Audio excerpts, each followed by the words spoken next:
Hi, my name is NKK, and this is Consentation, where we have creative conversations with consent.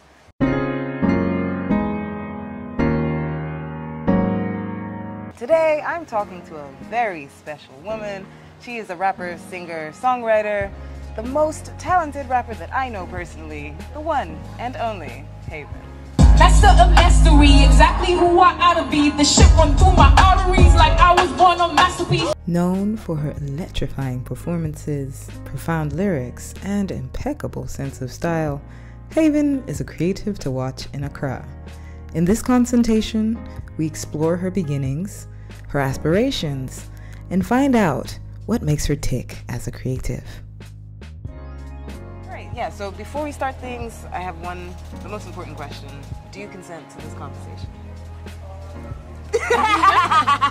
Yeah. Yes. I think Okay, cool. Very. Cool. Yeah. I gave an introduction, but like, how would you describe what you do right now? Essentially, like throwing a bouncy ball at a wall. It's just a lot of stress and frustration release. Okay, that word. Releasing. Yeah. But because music was that thing that like helped me through, the really difficult times, I think that's the case for a lot of people. If not, what I do right now, what I seek to do is to like create a cave in like a storm or like a safe haven. So not, some superhero that's gonna take you and save you and stuff, but like a place that will shelter you until you're ready to deal with life. Yeah. And in doing that, I try to do it through my lyricism, hopefully through my visuals in the future, but like just content that is relatable and is like honest but inspiring. And, sometimes they can kind of conflict. But yeah, so like raw and unfiltered type stuff. When did you realize you were creative? Like, were you always creative? Was it something that you had to learn? Like, tell me about that. Well, both of my parents were creatives for one. My mom was a designer, my dad was an architect, and they were also very religious, so they were pretty big on like using your gifts and stuff like that. So my mom was the type who would be like, why don't you just go read a book or paint or some things? And at some point I used to hide to read Nancy Drew because I was supposed to be sleeping and stuff. But I think I've always been up to like, what can we make that doesn't exist, or what can we take and make it better? In terms of singing in particular, I think I've always like been like the typical obsessed with Hannah Montana and stuff like that. I mean, I changed my name legally because of that. Are you serious? Oh my god. Yeah. So I think the first song I wrote was like a song that went like, double breaker, heart maker will take that piece of hate and turn it into fate. This was like when I was like, no, 6, 7, down there. No, but it was very sad. But that was like at that time that was like the craziest thing. And I used to like, the Pringles cans. Yeah. I used to take them and then like sing into them because of the echo, or like toilet paper rolls, and I would just be disturbing everybody in the house. And I wasn't someone who like naturally had a good voice, so it was something that I had to like keep disturbing people until my voice like grew and developed. Okay, cool. Yeah. This past year has been very difficult, right? I've been sort of down. I've been at the bottom of the valley, right? And reading through some of your lyrics, I'm like, oh, okay, I think she gets it, right? In a sense, right? So I do want to read a few lyrics, and then maybe you can tell me about not necessarily where you were, but like we can just talk about the lyrics, right? Okay, so this is actually from your new song, right? I know. I've been down for a minute, days gone by, but it feels like a minute. I don't have my back to the ground for a minute. I don't walk them out with a frown for a minute. But everybody chilling, till they try to play the villain, till they see there's something missing. Cause you need the pain and suffering, cause you need to feel the dying. Then you need to do the killing from the person who you love to the life that you've been living now. When I heard that, I was like, oh yeah, no. That's me. You're talking to me. That's me right here. Yeah. How did what happened in that song, or like what happened with that particular? So like going into the deeps. Following COVID, where there's like the sporadic COVIDness and people like losing loved ones. I happened to lose my mom, but that was not because of COVID. That was, well, kind of, because the country was out of oxygen, and my mom had like a brain tumor, and at some point she was, and then it was a whole graphic night. And then following that, while I was trying to grieve, I found out that my dad was sick with the same thing too. So now I'm having to grieve and, you know, prepare to grieve more. And it wasn't really something that anybody told me how to do, or like anybody like is like, okay, you know, my family doesn't really go for therapy. So like after my dad passed, I was in this state of like, you know, it doesn't hit until you start missing them. Yeah. So like I was in this state where I'm trying to keep it moving and keep it pushing, because like the world goes on and nobody really sympathizes with you after a certain amount. It's just like, okay, move on. But I'm also now thrown into this world of adulthood where I have to make my own decisions, be entirely responsible for them, figure out some source of income. You know, all the plans I had for the future are just like kaput, and now I just have to figure that out. And nobody's really allowing you to grieve. And you're in this place where, you know how things are when relatives pass, everybody, the vultures start coming around. Yeah, that's horrible. And then there's just like land and, you know, property and everything, and it leaves you kind of paranoid of everyone, because it just feels like the people who you trusted the most, Who's supposed to love you, who's supposed to care for you, and now the true colors. So it has me paranoid, and I think that paranoia seeped into like everything else in my life. So I was like making the effort to be like, understand where I am. You know, I need transparency. I need you to tell me I feel like I don't have any control over anything that happens. So the little semblance of control, I would like you to, you know, and that didn't really translate well. You know how this industry is, it can turn into you being difficult. Yeah. People won't let you express in the way that feels most natural to you. Yeah. There's always boxes that they try and fit you into. Exactly, and when you have an opinion, especially as a woman in this industry, so at that point it's like I'm literally, like you said, like back against the wall. Every day is just like, okay, let's push through and get to the next day, and push through and get to the next day, and stuff like that. But then the world is going on, and everybody else is just like, you know. And then, but then they end up painting you out to be difficult and painting you out to be, you know. But it's like, if you take a step in my shoes, and, you know, if you're in my position, you understand that you need to, like, something needs to happen for you to get to the state that you're in. And I think that's where that came from. Okay, so for me, sometimes I feel like the act of creating can be very vulnerable. Like, people are looking at your real self, right? And I'm a little bit afraid of that, right? You know, has it been freeing for you? Has it been healing in any way, or has it been just a part of the grieving process, right? Like, is it just something that you like, you're releasing tension? Like, what does it feel like to tell the truth? I'm not that, you know, confident, and I'm like, the me of meanness is very like a little child.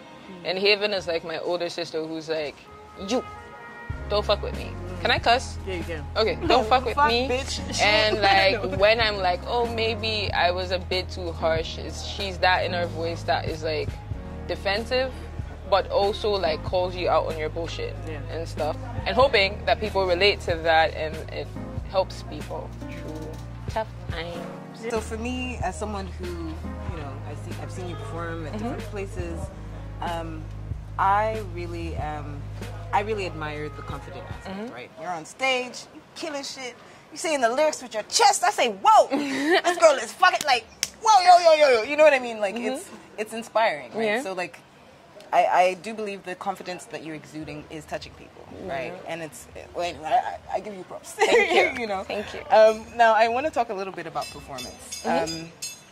So you mentioned cheerleading. Like, so were you always confident in front of a stage? Like, was it something that was easy for you, or like, how did you learn how to be, you know, Haeven with your chest and confident on stage like that? I think when I learned to not be cool, and it was okay, like, it was okay to be uncool, But I think I've just always been a loud person. I think of myself as an introverted extrovert by nature, introvert by circumstances. But in terms of like the stage, I see the stage as that one like 3 minutes, 15 minutes where you have like the platforms to say anything you want, and like people just gotta listen. So that's my hey, you listen to me, I have shit to say moment. So for me, it's really like communicating. It's like really that moment for me is me telling you what they feel, and it's honest, and you have to listen. You understand? Yeah. So I think mentally, because I look at it like that, it's not as intimidating because I'm not trying to impress you. I'm trying to tell you something. And yeah, no, but it's evident to see, even just again, as I say, as an audience member, when you like, there's an energy, there's a power, there's a confidence that we that we as the audience tangibly feel, right? And I even see like reactions online. People be like, "Who was that girl?" You know what I'm saying? Like, so definitely, I think there's a power and a confidence that really comes across in your performances. So amazing. Thank you. What do you hope your art will bring you, or where do you want it to take you? Yeah, like, where do you see yourself, like, Haeven 100? Right? Haeven 100? Haeven 100. What is she doing? What does she look like? What does her life look like? You know? Haeven 100 is legacy, bro. I want to leave a legacy. Yeah, I want to be, like, one of those names that, like, it's like, oh, yeah. I don't want to die early. Oh, but no, please. No, please. I can agree to disagree. But like, because performing is my favorite part, I also want to do like large, amazing stages with visuals and all of the most creative, crazy things you can think of. One of my inspirations in terms of performing is Doja, Rihanna. Oh, yeah. So that's the vibe. I was going to say, So Doja, the whole production, all of that, And then with the ease and the finesse of Rihanna. And we love her, like my girl.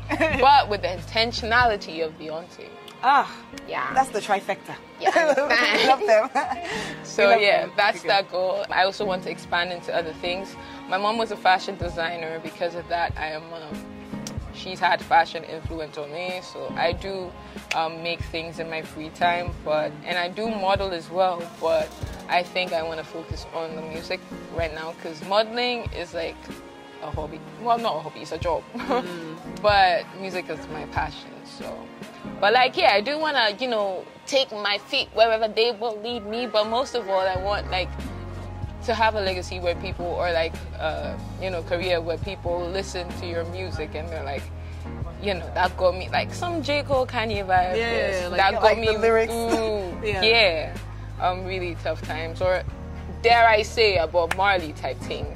Yeah, but I see it. Yeah, I see it. But you getting it for real. What about now? And I want my family to be comfortable and happy, and important. Yeah, being well compensated for your craft because you deserve it. Yeah, what tends to be the most difficult part of this creative journey? Definitely the most difficult and the easiest is starting, because if you're just not like with any proper guidance, you're kind of thrown into the world of the music industry. It could be a very scary place. There are wolves there. And first off, not everybody who says, hey, I want to help you has your best interest at heart. Second off, hey, the comparison, when it starts, he will feel it. So unless you were like solidly grounded in like who you are, which not everybody is coming into the industry. I know I wasn't, because like you need time to figure out yourself. Also, there's the habituation of like, if you do end up gaining notoriety before you've discovered yourself, that can be a very dicey thing, because then everybody's opinion seems like your opinion. Yeah, I had people tell me I couldn't rap for your head. Holy shit. I had people tell me that I should add tree to my songs, and I don't even speak tree on like a regular. So that it sounds more African, and my thing was like, I might not prove enough. Like, I have African blood in me. You understand? Like, bro. There's that. There's also, as a woman, in the music industry, there's a thin line between being opinionated and like coming off as disrespectful. I say coming off. Yeah. And sometimes navigating that line can be a bit dicey. Also, as like a woman, half of the population, as a woman in the industry, half of the population at some point is trying to harm. Yeah. So it can be dicey to be like, hey, let's work, but let's stay professional. Yeah, no, I know I've had some of those conversations. It's really tough. And then also, sometimes the thing that I don't like is like, let's say you do have, you know, male friends in the industry. The assumptions. Yeah. That we are sleeping together. Why are you not asking him? You know, why are you asking me? Yeah, why am I the one all of a sudden? It's wild. It's very wild. It's a mess. It can be a mess. But I think there are lows and highs. I mean, there are places where I felt like, oh, I can't make music, and there's times where I felt like, oof, did I make this? So like, I think it's important to have like a good team, or at least a good community around you that gets you out of your head, because oftentimes we get stuck in our head and it's like,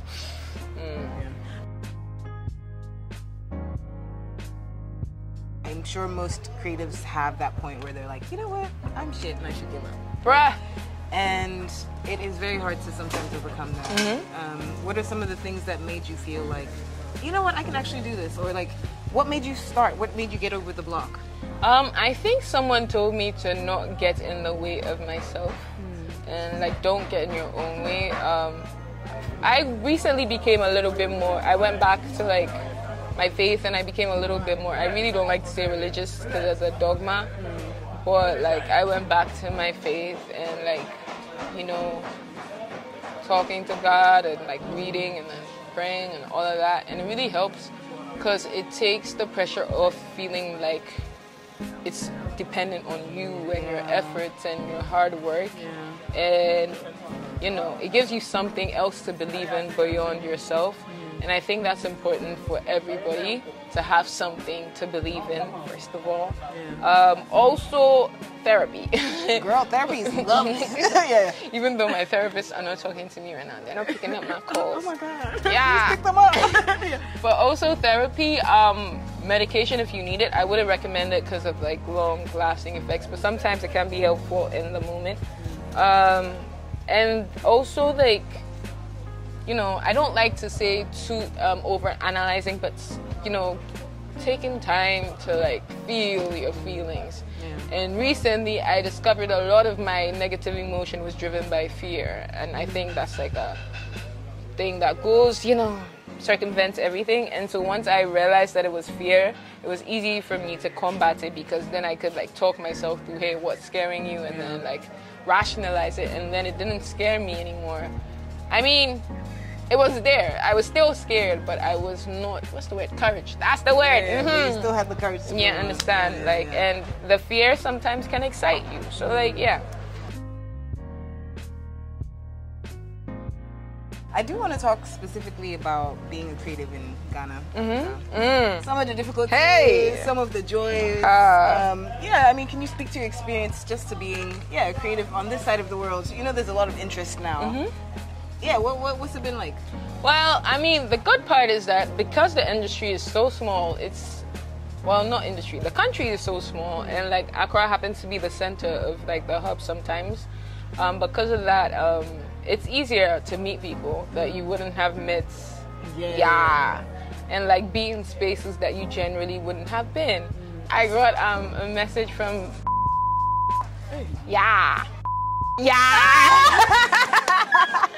and that was like the highlight, I swear. When I got that, I didn't sleep. And when I slept, I had nightmares for 2 days because I thought I would wake up and then it would be gone. Or he would say, oh, I made a mistake. And I think that's one thing as creatives too, the fear of being bigger than yourself. And like, I think at some point you want to be like small and like not noticeable and stuff like that. And the fear of being great or big.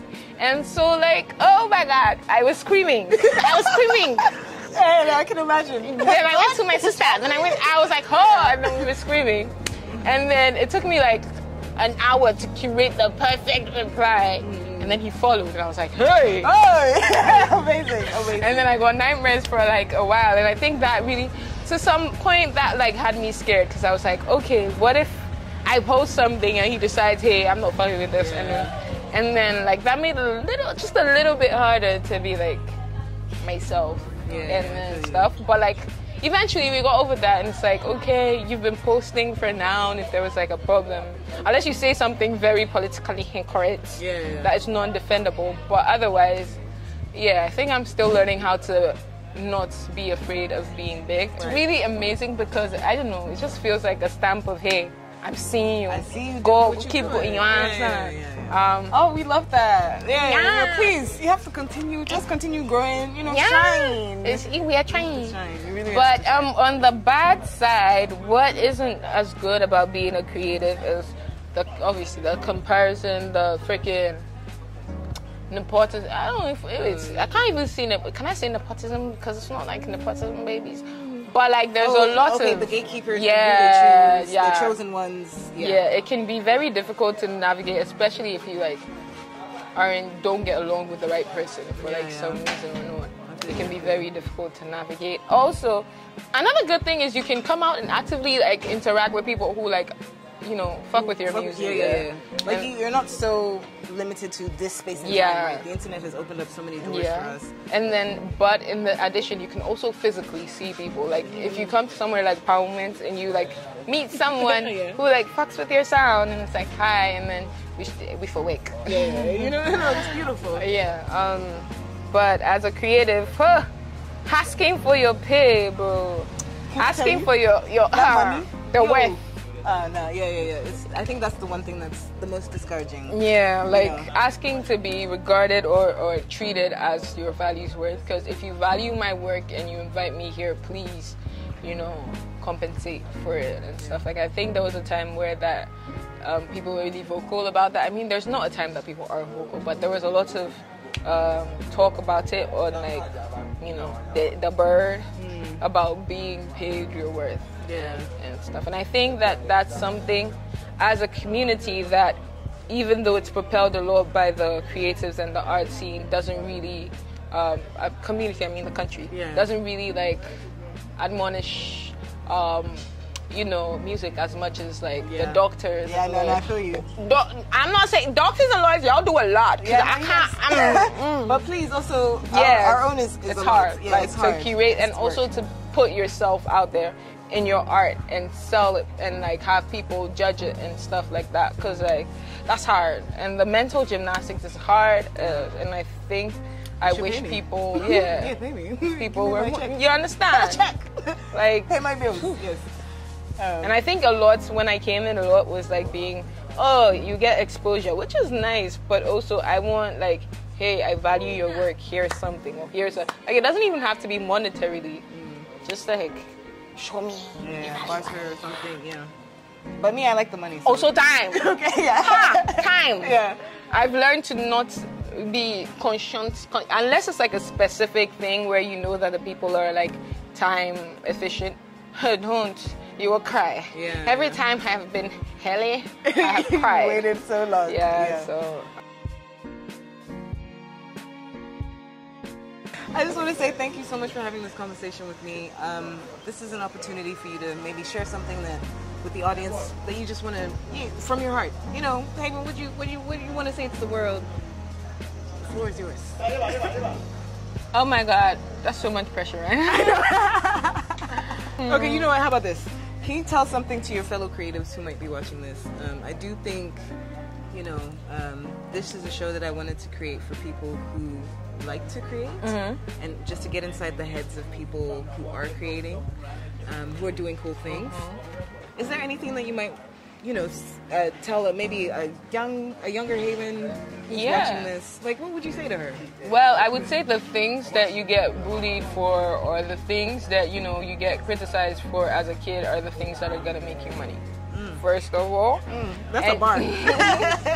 Second of all, if you're trying or fighting to like convince other people that you're worth it, or like you're struggling to fit into people's world, maybe you weren't supposed to fit into people's, maybe you were supposed to create your own world and invite people in. And so maybe you should focus on being the most authentic version of yourself, or creating that, sometimes it's better, like for me, it helped me when I was like, that's the person I wanted to be. I want to be super confident and stuff like that. So like, yeah, I think create your own world and then invite people in. That way you can kick them out anytime you want. True. And then call it your gated community. Wink. Nice reference. Okay, we love it. Thank you so much for having this conversation with me. Thank you for having me. And for the juice. And for the thingy. Yeah. Okay, so wrap.